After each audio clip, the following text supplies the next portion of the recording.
Right, morning ladies and gents, welcome to Friday morning. It is the 5th of July now, and I've got a hay bobbin, so I've got a little job I want to do, which is change some springs on it.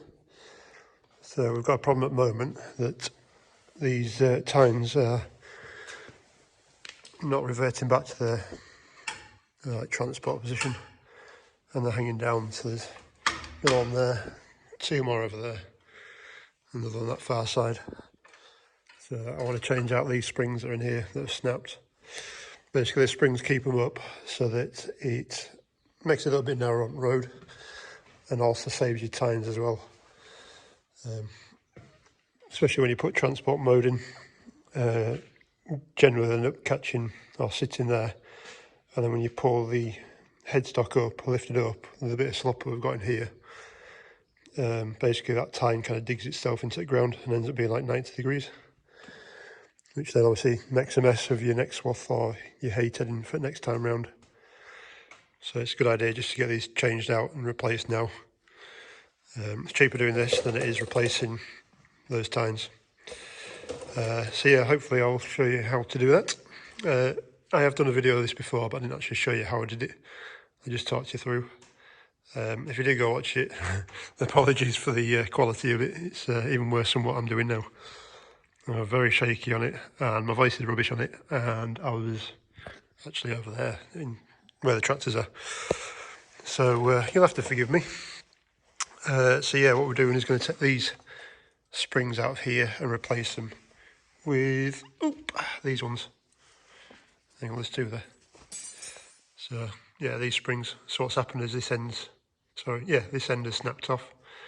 This end locates down that way through this plate here, and over time they just snap off, which then lets your tine drop.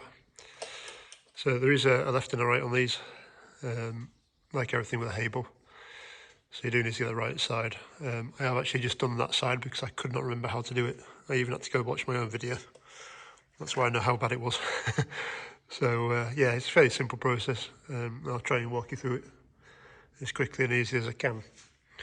So yeah, first job, we'll start on this white one. First job we're going to do is take this tine off. So 19mm nut on the inside and a 19mm bolt on this side. So a socket and a spanner, which I've got here.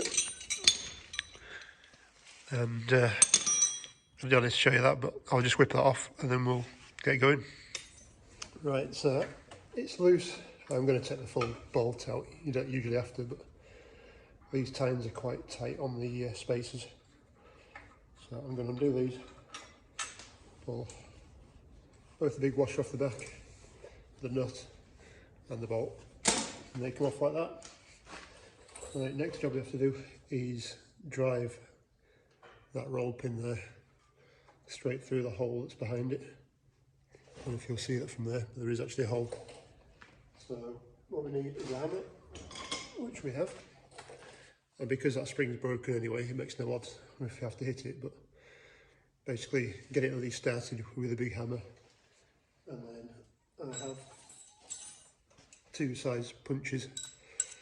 So one big one just to keep it driving to the roll pin hits the steel shaft, and then I've got a little one to break through the shaft and out the other side. So I'll just get that going, but if I leave my camera where it is, it's going to fall off, but I'll give it a try. Right, as expected, the phone fell off. So basically I've driven that roll pin all the way through. You can't turn this any further now because it's actually stuck on the other side. So what I need to do is try and get a spring up and out like that, which releases it from that roll pin. To be fair, if you had a grinder, you could just grind it off. So now what I'm going to do is use a big punch, just drive it a bit further to get to that shaft, and then drive it through with a little one.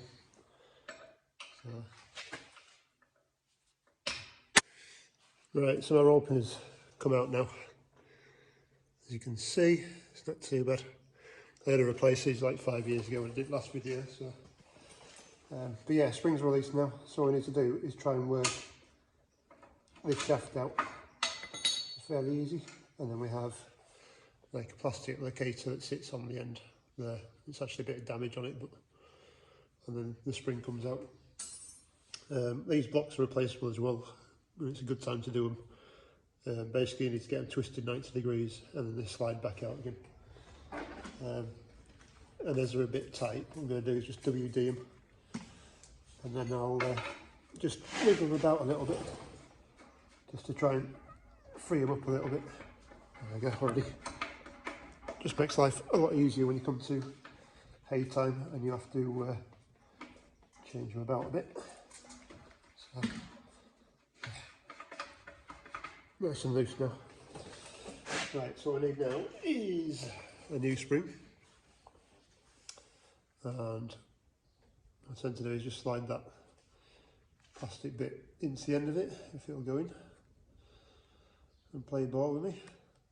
So that leg goes through, down through into that hole where the rubber block is, and then we try and get that plastic bit something near, and then slide the shaft back through like that. So you've got something there. Then we need to turn this piece of steel downwards, and what that does is reveal the hole for that roll pin to go back into. If I can show you if it'll move far enough. I don't know if you'll see that, but the roll pin hole's there, which is good. So what we need to do is line up the plastic collar at the end with that roll pin hole as well. So you just need to roll it around a little bit to get everything somewhat like square. It just takes a bit of fiddling around, just like that. Now what I need to do is find the roll pin and slide the roll pin back into its hole, or somewhere near its hole anyway.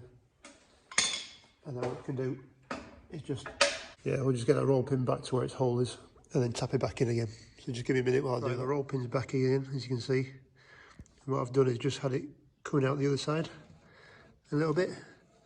I've actually broken that plastic collar, but so what I need to do now is, if we turn it back that way, all the way around, is then try and feed the end of the spring onto that roll pin on the underside, which does take a little bit of working out and trying to do. So let me just do that and I'll get back to you. Right, I don't know how you'll see that, but I've actually got that spring is actually in that roll pin now, so that's good news. What we'll do now is bray that roll pin down, so it's as far through as I can get it without it catching on this steel plate in that hole down there, which then allows it to come back round. At the moment I can't get it turned round properly. I just need to push that spring a bit further in. It's just trying to work that pin through. Right, so now I've actually, as it'll focus, I've actually got that spring into that roll pin now and through the side, but now we're hitting on this side.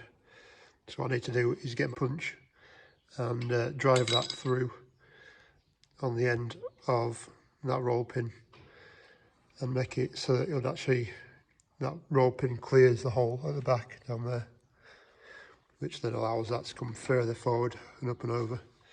So I'll just get my punch and I'll just drive that through. It also holds onto the spring a bit better. You can actually put a little bit more tension on the spring the further through it goes.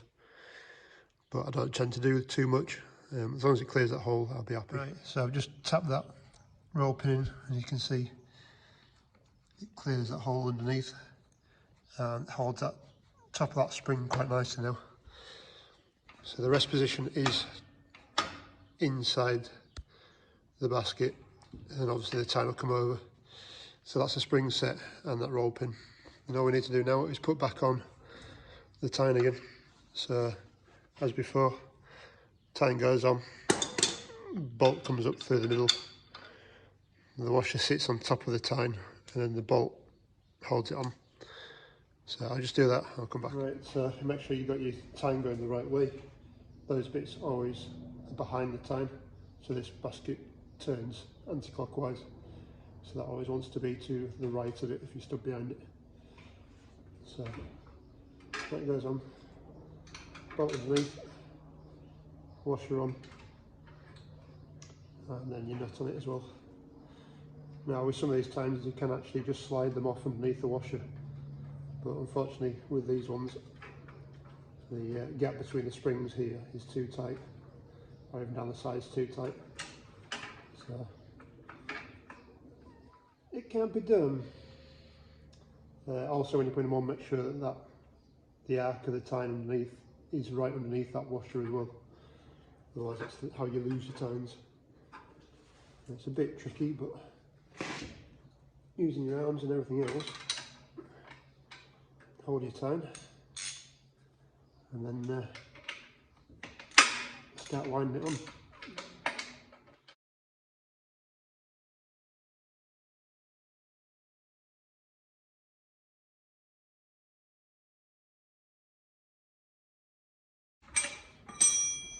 And that's it. Tine now comes back to the top.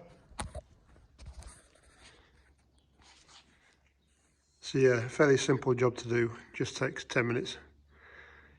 A bit of fiddling around and faffing around, but that's sure now. Keep that tine up out of the way and not scraping on the ground. You can even see where I've been spinning it around before.